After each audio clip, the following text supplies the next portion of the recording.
Hey guys, welcome to the 2 a.m. pipe on the patio. It's 12:30 in the afternoon. Just got home from the doctor.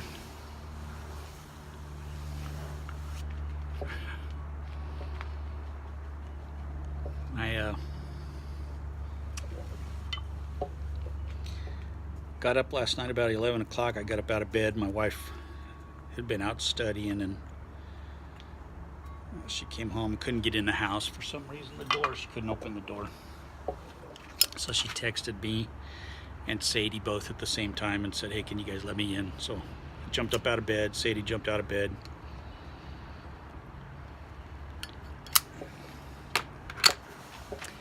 I got to the hallway and Sadie was already ahead of me, so I turned around to go back into the bedroom and got really lightheaded.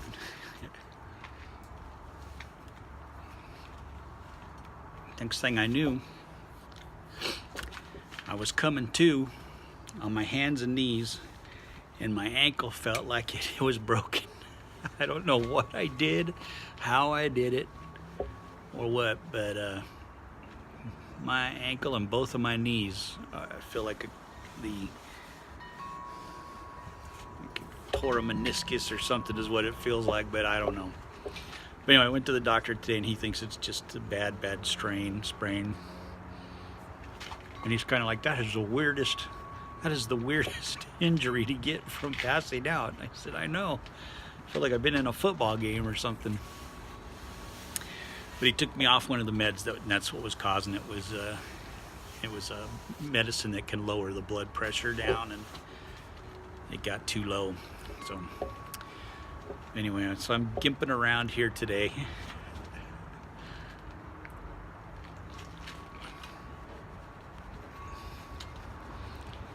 So Sadie's making fun of me. Every time I go upstairs or something, I have to hold on to stuff to get up the stairs. She just laughs. Her day will come. She laughs every time I throw my back out too. Today I'm smoking the Rossi Rubino 8320.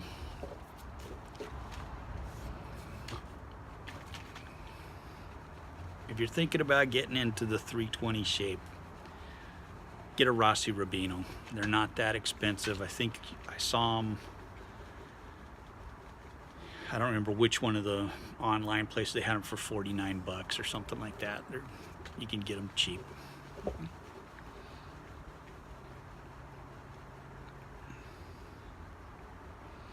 It smokes great.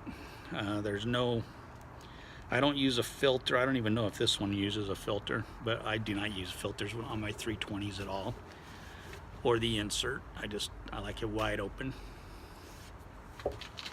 and I can just draw really easy. I don't have to draw hard to get it. It's so wide open that you can just barely sip it. And that's what I really love about them the most, is that I don't have to draw on a pipe.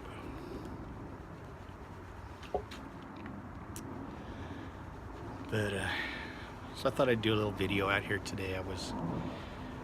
Right now it's beautiful. It's actually kind of hot. The sun is out. It's kind of hot, but it looks like rain over towards the coast here. So I don't know how long the sun will last, but there's patches of blue sky with rain clouds all through it, so we'll see. Figured I'd try and get one in here.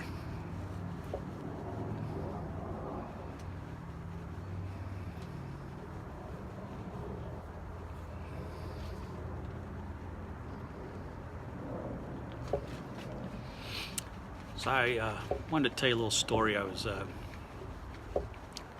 going into the grocery store, and I had my basket and I was shopping and went up to the check stand, and this lady got behind me and she just started going off. I mean, she was going off on me and just screaming at me and cussing at me and just going off. And I turned around and just kind of looked at her, and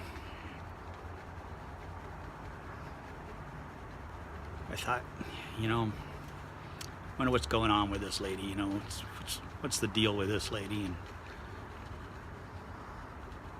I just looked at her, and she was just seething in anger, and I hadn't done anything to warrant any anger from her at all. I was just waiting in the check stand line,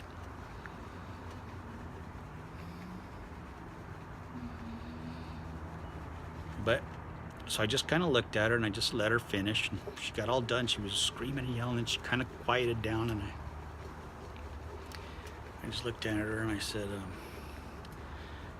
ma'am, if I've done something, you know, I apologize. I don't know what I did, and I don't know if you're just having a bad day or what, but you know, if you need a hug, I'd be happy to give you a hug. And she broke down and just started weeping, and she said, I would love a hug. And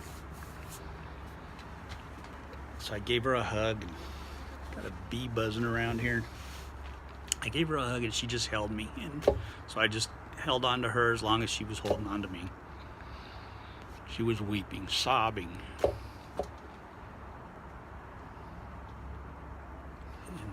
so I asked, I said, you know, what, is there something I can do for you? Is anything, you know, I could do? And she said, as I was walking in this store, I got a phone call that my best friend has 2 days to live, and I don't know what I'm gonna do without her. And she was, you know, was crying and weeping as she was telling me this.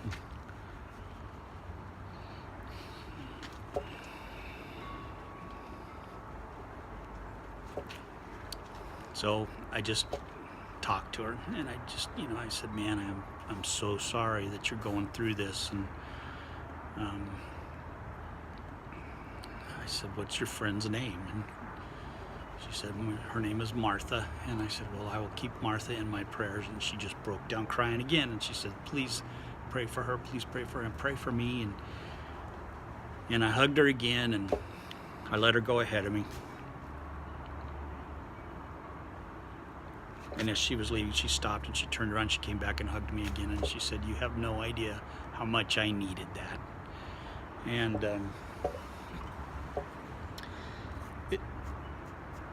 you know, that's not normally something I would do, you know, offer a hug to somebody. And I mean, I hug my friends and everything, but people I don't know, you know, nowadays you offer a hug, they're liable to who knows what. But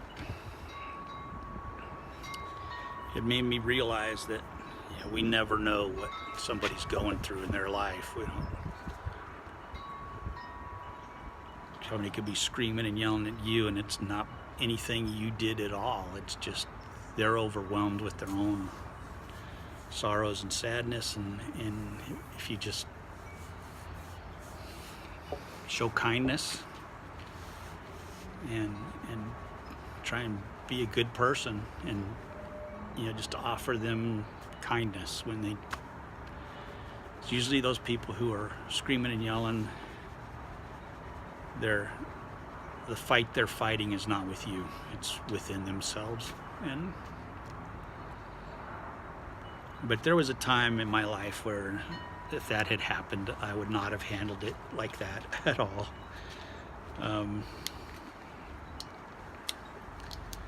I had a way of being very sarcastic.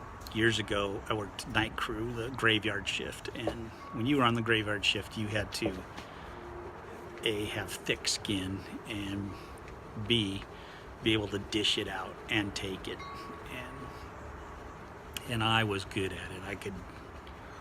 I could verbally, you know, trounce people when I wanted to.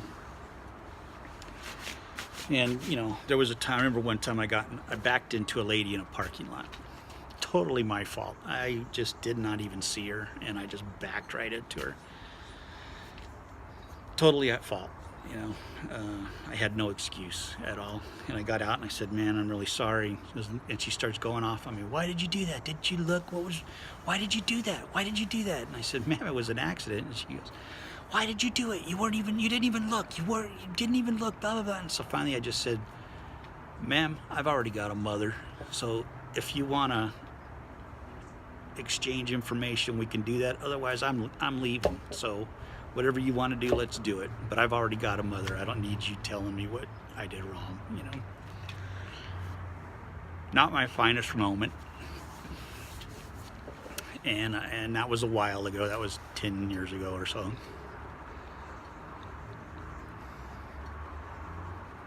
But I like to think I've grown. And I hope that I've grown. I pray that I've grown. And tried to be a better person. And just give respect to people even when I'm not getting it. And which is really hard to do. But in that case, that particular case, I just happened to be the guy who was in front of her, and she took everything out on me. Luckily, I happened to be the guy she needed to hear from. And I think a lot of times you can be that person for somebody when they're screaming and yelling at you if you approach it from a kind, loving standpoint. That's all I'm going to say about that. But be respectful, and you'll get respect. And that's how I'm living my life. But